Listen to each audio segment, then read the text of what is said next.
All right, let's talk about one of the most legendary names in all of history, Alexander the Great. I mean, the name itself just sounds epic, right? It brings up these images of conquest, of genius, of just pure, unstoppable ambition. So here's the big question, the one that historians have been wrestling with for centuries. How on earth did one guy conquer basically the entire known world before he was even 33 years old? Seriously, think about that. Was it just luck, pure genius? Was he destined for it? Well, that's exactly what we're going to dig into. To really get who this conqueror was, we can't start with the battles. We have to go back to when he was just a kid, because the very first challenge he ever mastered, it wasn't an army. It was something way more primal, and it all had to do with his own incredible way of seeing things. Okay, so Section 1, A Destiny Foretold. We're starting in his youth, looking at these key moments that really shaped the boy who would become a legend.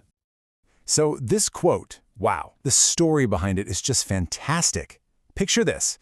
Alexander is only 12 years old. There's this massive wild horse that none of the greatest warriors can even get near. But Alexander, he sees what nobody else does. He realizes the horse isn't just wild, it's terrified of its own shadow. So what does he do? He just calmly turns the horse to face the sun so the shadow is behind it, and just like that, the horse is calm. He hops on. His dad, King Philip, is just speechless and says those words. I mean, right there, that's the first glimpse of a mind that just operates on a whole different level. Now, if having a brilliant mind wasn't enough, check out his tutor. We're talking about Aristotle. Yeah, the Aristotle. This wasn't just a kid doing his homework. For 3 years, one of the greatest thinkers in human history personally taught him everything: philosophy, strategy, science, you name it. Aristotle didn't just give him facts, he taught him how to think, how to reason, how to strategize. He was basically forging the ultimate weapon, a mind with limitless ambition and the logic to back it up. Okay, look at this timeline. Just look at it. The speed is insane. At 13, he's studying with Aristotle. By 20, he's the king. And by 25, he's already toppling the Persian Empire, the biggest superpower around. This wasn't a gradual rise to power. This was a rocket launch. So at just 20 years old, boom, his father is assassinated. The whole kingdom just explodes into chaos. All these rivals and enemies see this young kid on the throne and think, perfect, this is our chance. Oh, they were so wrong.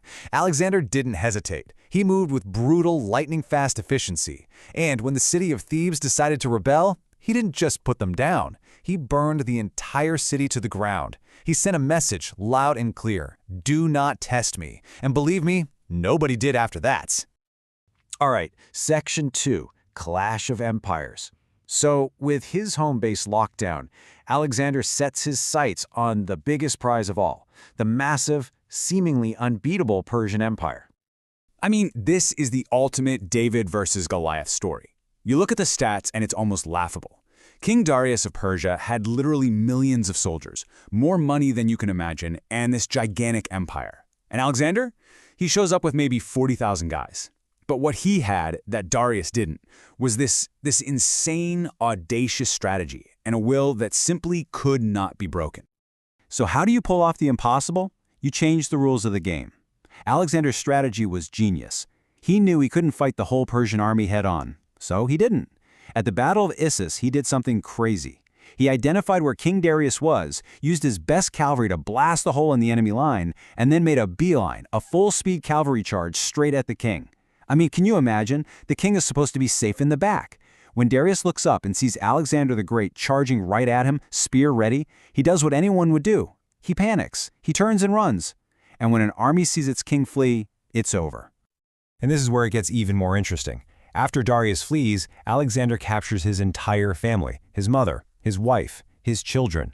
Now normally, they'd be treated horribly, but Alexander walks in and treats Darius's mother with the respect due to a queen.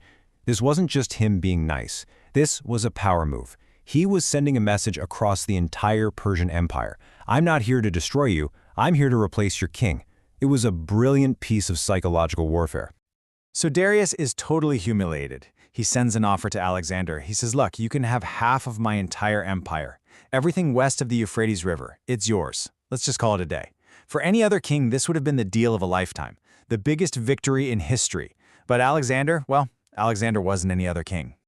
His response was this: there cannot be two suns under one sky. Chills, right? That says everything you need to know about his ambition. There's no sharing, there's no halfsies, there can only be one. And that was it. Darius's fate was sealed. They had one final battle, Darius fled again, and was eventually killed by his own generals. Just like that, the Persian Empire was Alexander's. Okay, on to Section 3, beyond the battlefield. Because taking over an empire is one thing, figuring out what to do with it, that's a whole different ballgame. So when Alexander marched into Egypt, he must have been expecting a fight. But the opposite happened. The Egyptians hated their Persian rulers so much that they welcomed him as a hero, a savior. They literally crowned him pharaoh. And this is where we see a different side of him. He wasn't just about conquering, he was about building. He founded the city of Alexandria right there on the coast, planning it to be this incredible global hub for culture and learning, complete with a massive library and a giant lighthouse. But of course, he couldn't stop there. He just kept pushing east, all the way into what is now India. And there he ran into his toughest challenge yet, a king named Porus. And Porus had something Alexander's army had never, ever seen before: war elephants. We're talking about giant, armored beasts trampling through the battlefield. Terrifying stuff. It was one of the bloodiest, most difficult battles of his entire career, but Alexander somehow pulled off a victory. And afterwards, they bring the defeated King Porus before him. Alexander asks him, "So, how do you want me to treat you?" And he's probably expecting this guy to beg for his life. But Porus just looks him in the eye and says, "As one king treats another." Alexander was so blown away by this guy's courage, he absolutely respected that kind of strength. So he does something no one expects. He gives Porus his kingdom back and even adds more territory to it. In one move, he turns his fiercest enemy into his most powerful ally in the region. He got it. True, lasting power isn't about crushing everyone, it's about earning their loyalty. And that brings us to our final section, a conqueror's legacy. He had gone farther than any Westerner had ever gone before. But even a journey like this has to end somewhere. Believe it or not, Alexander wanted to keep going. He wanted to conquer all of India. But his army, his men, they were done. They had been fighting and marching for 10 years. They'd crossed deserts, mountains, faced elephants, and they just hit a wall. They refused to go any further.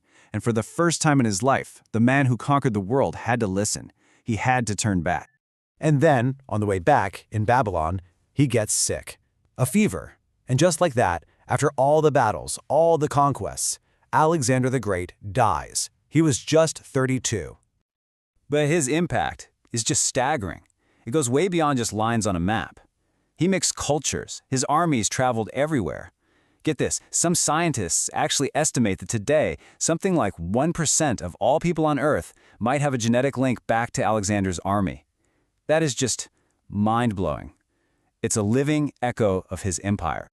So let's just put that in perspective. 12 years. That's it. From the time he took the throne until his death was just 12 years.